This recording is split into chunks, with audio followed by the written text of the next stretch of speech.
Princess Pie plays bass, says, why not give it back to him? We have constitutional carry here. She had no right to do that. Now, what Princess Pie bass is referring to is the fact that this female El Paso County, Texas Sheriff's deputy seized a firearm from the back hatch of a small hatchback vehicle that she had detained during a motor vehicle traffic stop. My response to him, to that viewer, that Horizon State News Service viewer, is that this particular deputy, in my opinion, as far as seizing the firearm, she didn't do anything wrong. She obtained consent. So once she obtains consent, the Fourth Amendment protection is waived. And she never violated anybody's rights. She went to the window of the vehicle, asked questions of the driver. Obviously, he gave some sort of answer which let her know that there was a firearm in the back of the vehicle. And then, obviously, even though we can't hear every word, she obtained consent to go into the back of the vehicle and retrieve the firearm. So the man driving the vehicle waived his Fourth Amendment right to not have his property seized without a warrant. Even though the firearm was not in the lunge area, which opens a whole other can of worms illegally, he still, he waived his Fourth Amendment right. He waived his Fifth Amendment right by even telling her the gun was in the back at all, in the back of his car at all. So he waived his Fifth Amendment right. He gave, he spoke to her. He gave her information about the firearm. Then, once she asked if she could take the firearm out of the vehicle for safety reasons, he did not object. He waived his Fourth Amendment right. So, as far as I'm concerned, she didn't do anything wrong regarding that particular portion of the stop. Now, back to this stop that happened in March of 2022, on March 19th, 2022, with Deputy Juarez of the El Paso County, Texas Sheriff's Office. Now, this particular stop, there's some issues here. Starting right off the bat with this warning citation that was issued to this man that was detained. When I finally got my hands on it through an open records request, it's plain and obvious he's caught red-handed in one respect where he violated the law.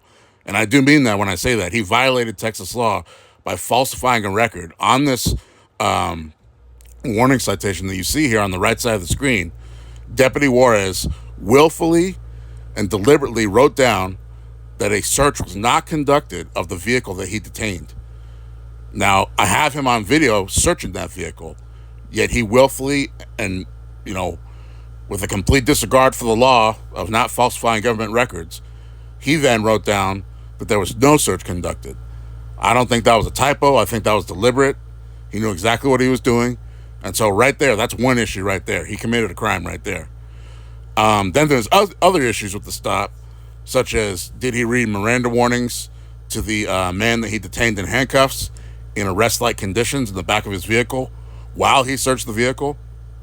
Again, he willfully falsified a record, which is the warning citation, and wrote down that no search was conducted, even though it's caught on video, on my video, and of course, if the dash cam video still exists, or if his body cam video still exists, which it should, that it's caught on at least my camera and possibly two others owned by the sheriff's office, that he did conduct a search. So that should, put the politicians and the police state, the law enforcement community, they should be up in arms about that. They should be like, hey, a crime was committed, and Deputy Juarez is disgracing the badge here. This is a serious problem. We need to address this. But that's not how things work in El Paso. Instead, the El Paso County, Texas Sheriff's Office puts all of their effort into concealing misconduct unless it's absolutely undeniable. And even when it is undeniable, like it is here, if the person reporting it, such as me, is someone who's unpopular and unliked, then they'll still probably just ignore everything because they'll say, well, he doesn't have enough power amongst the people to actually make us, suffer any type of consequences. So as long as we just go along with business as usual, and just act like Andre's a lunatic, then even if we are presented with something that is, caught red-handed proof that a deputy lied on a report, we'll just somehow explain it away, even if we speak to him at all. Basically, just ignore him. Even if someone is caught doing misconduct, as long as nobody actually got physically hurt or killed, we could still get away with it. That's the mentality here. And that's why I started this YouTube channel, because these police departments, the law enforcement community here is infested with pathological liars, sociopaths, psychopaths. The world is turned upside down mentally regarding a moral compass when you deal with the law enforcement community here, because most of them, since they're pathological liars and sociopaths, bad is good, good is bad. So what I mean by that is that someone like me exposing the truth, I'm bad. The sociopath liars who lie on reports and do who knows what else, could be anything, planting drugs or stealing overtime, all that sneaky stuff they do. They're the good guys. They're the heroes. They're the blue line, and someone like me is attacking them. They're the victim. It's a twisted mentality, but that's how it is when you deal with liar sociopaths that are wearing uniforms pretending to be the good guys. So it scrambles your brain all up if you're a halfway decent person, because you're thinking, wow, aren't these supposed to be the good guys? And then, sorry, yeah, there's no Santa Claus, and the world is not as nice and sugar-coated place as you might have thought when you were a little kid. It's actually full of a lot of bad people, and a lot of those bad people wear police officer uniforms, one of which is Deputy Juarez, who willfully lied on a report, which is the required warning citation that he gave on March 19th, 2022 to a motorist that he detained, and he willfully wrote down that a search was not conducted, even though he did conduct a search. So, but that's probably the tip of the iceberg with him. Who knows what he's into? I'm sure there's much more, but that's, for right now, what I have chiseled into granite and caught him red-handed on is that right there, where he falsified a government record. I'm sure that nothing happened to him. The Internal Affairs Department is just a complete smoke and mirrors. It's connected with paper clips and duct tape. It's all a scam. All they do is protect each other. It's not an actual internal affairs unit at the sheriff's office, especially. At least the police department sometimes, I think, is trying to actually, someone in there is actually trying to do their job there, because they're actually arresting El Paso police officers from time to time. But at the sheriff's office, it's completely infested. It's, it just needs to be fumigated from top to bottom. It's really good that Sheriff Wiles is leaving, because, he actually seems like kind of a nice guy, but all these years he's been in charge, he knows what's going on, but instead of taking the hard way and, doing something about deputies that are involved in misconduct, instead he just, he turns a blind eye as much as he can. He always acts like it's somebody else's problem. He tries to delegate as many things as he can, and he hides under his desk and just does fancy press conferences. And but when there's actually a serious issue of something negative going on within his sheriff's office, I've never seen him actually address that publicly.